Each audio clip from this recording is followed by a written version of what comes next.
But we have to understand that leadership is lonely. And at the same time, I don't think that we can categorize who's leaders and who's not.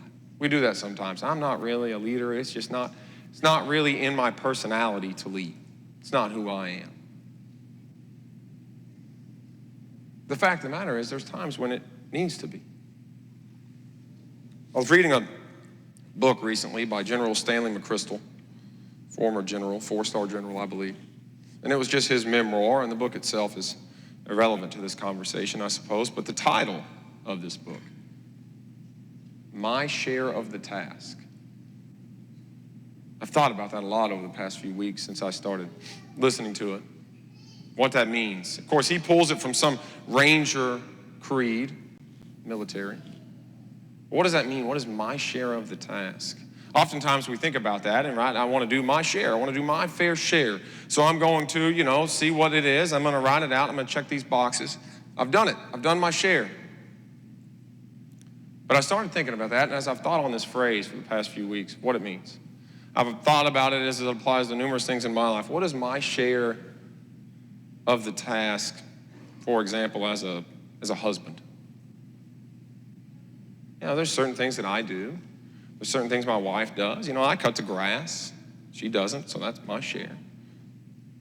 Maybe she does the laundry. I don't. That's her share. We separate things like that. But the fact of the matter is, my share of the task as a husband is what my wife needs it to be today. And it may be different tomorrow. Tomorrow it might be more. Tomorrow it might be less. But that's me doing my share. It changes based off what she needs it to be. And the same for her. What's my share of the task as a father? Well, we could say we do certain things. One of us is in charge of bath time, one of us in charge of bedtime, etc. But really, my share of the task as a father is what my children and my wife need it to be today. And that may be different tomorrow. It may be more or it may be less, depending on what they need of me. There's not set parameters of this. And the same thing applies to us as Christians. What is our share of the task as members of the body? What is our share? It's what the family of God needs it to be today. And that might be different tomorrow. It might be more or it might be less. But I don't think we can categorize ourselves into this box and say, I'm not really a leader. I'm not really a person who's good at this type of stuff.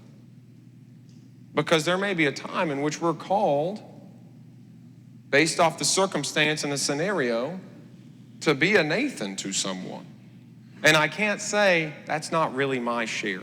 That's not really what I'm good at.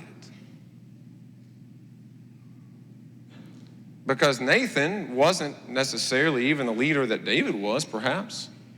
But in this moment,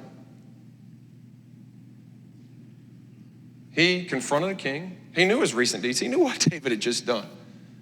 I mean, what a courageous act from Nathan. Man just had somebody killed. And now I'm going to call him out on it. That's what I'm about to do. I'm about to let him know that I know.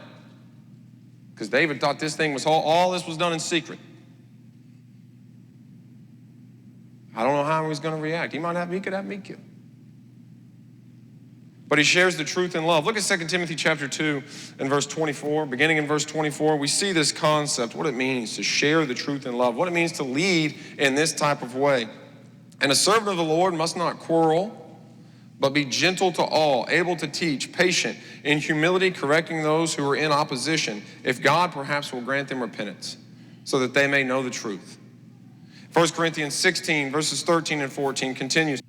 Watch, stand fast in the faith, be brave, be strong. Let all that you do be done with love. Sin has to be confronted.